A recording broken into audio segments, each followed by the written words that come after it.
সম্মানিত ভিউয়ার্স, আসসালামু আলাইকুম। আশা করি সকলেই ভালো আছেন। শিক্ষা সম্বন্ধিত যাবতীয় তথ্যের জন্য এই চ্যানেলটি সাবস্ক্রাইব করে রাখতে পারেন। ভিউয়ার্স, দীর্ঘদিন বন্ধ থাকার পর অবশেষে আবারও চালু হতে যাচ্ছে অষ্টম শ্রেণীর জুনিয়র বৃত্তি পরীক্ষা। শিক্ষা মন্ত্রণালয় সম্প্রতি এই পরীক্ষার নীতিমালা প্রকাশ করেছে, যা শিক্ষার্থী, অভিভাবক ও শিক্ষকদের মাঝে ব্যাপক আগ্রহের জন্ম দিয়েছে। ৩ সেপ্টেম্বর বুধবার মাধ্যমিক ও উচ্চশিক্ষা বিভাগ থেকে প্রকাশিত এই নীতিমালার মাধ্যমে স্পষ্ট করা হয়েছে কাদের সুযোগ থাকবে, কিভাবে পরীক্ষাটি হবে এবং কোন কোন বিষয়ে পরীক্ষা দিতে হবে। এখন চলুন ধাপে ধাপে বিষয়গুলো সহজভাবে ব্যাখ্যা করি। প্রথমেই আসি পরীক্ষায় অংশগ্রহণের যোগ্যতার বিষয়ে।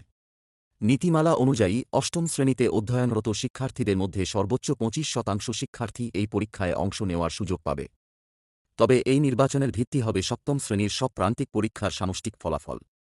অর্থাৎ সারা বছরের পড়াশোনায় যাদের পারফরম্যান্স ভালো থাকবে, তারাই মূলত এই পরীক্ষায় অংশ নেওয়ার অনুমতি পাবে।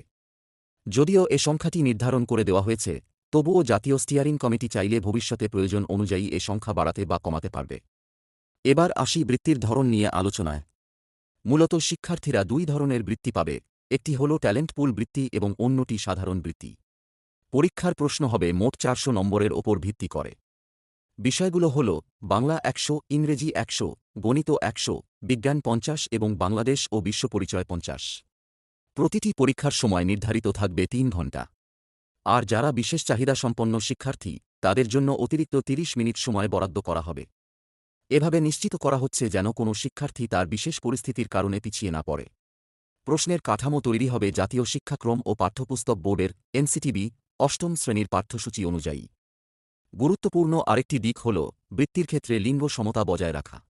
নীতিমালায় স্পষ্ট বলা হয়েছে, বৃত্তির ৫০% ছেলে এবং ৫০% মেয়ে শিক্ষার্থীদের জন্য নির্ধারিত থাকবে। তবে যদি কোনো কারণে নির্দিষ্ট কোটায় পর্যাপ্ত যোগ্য প্রার্থী না পাওয়া যায়, সেক্ষেত্রে ছেলে শিক্ষার্থীর বৃত্তি মেয়ে শিক্ষার্থী পেতে পারে এবং উল্টোভাবে মেয়ে শিক্ষার্থীর বৃত্তি ছেলে শিক্ষার্থীও পেতে পারে। এছাড়াও নীতিমালায় বিশেষভাবে উল্লেখ করা হয়েছে বিদ্যালয় পরিবর্তন সংক্রান্ত নিয়মাবলী। যদি কোনো শিক্ষার্থী অন্য কোনো বিদ্যালয়ে অষ্টম শ্রেণীতে ভর্তি হয়, তাহলেও সে জুনিয়র বৃত্তি পরীক্ষায় অংশ নিতে পারবে। তবে তার পূর্ববর্তী বিদ্যালয়ের মেধাক্রম বিবেচনা করেই নতুন বিদ্যালয়ের তালিকায় অন্তর্ভুক্ত করা হবে। এতে করে কেউ যেন অন্যায়ভাবে সুযোগ না পায়, সেটি নিশ্চিত করা হয়েছে।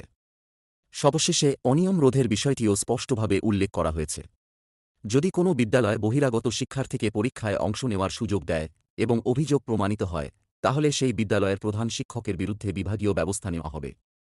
একই সঙ্গে ওই শিক্ষার্থীর পরীক্ষার প্রার্থিতা বা ফলও বাতিল করা হবে। অর্থাৎ স্বচ্ছতা ও ন্যায়বিচার বজায় রাখার জন্য কঠোর নিয়ম রাখা হয়েছে। সব মিলিয়ে বলা যায়, জুনিয়র বৃত্তি নীতিমালার এই নতুন প্রকাশনা শিক্ষার্থীদের জন্য এক বিশাল সুযোগ।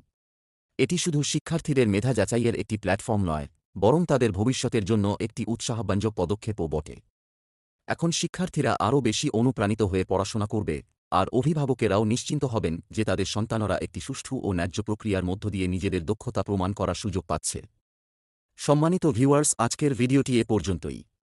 ভিডিওটি ভালো লাগলে লাইক, কমেন্ট ও শেয়ার করে দিবেন।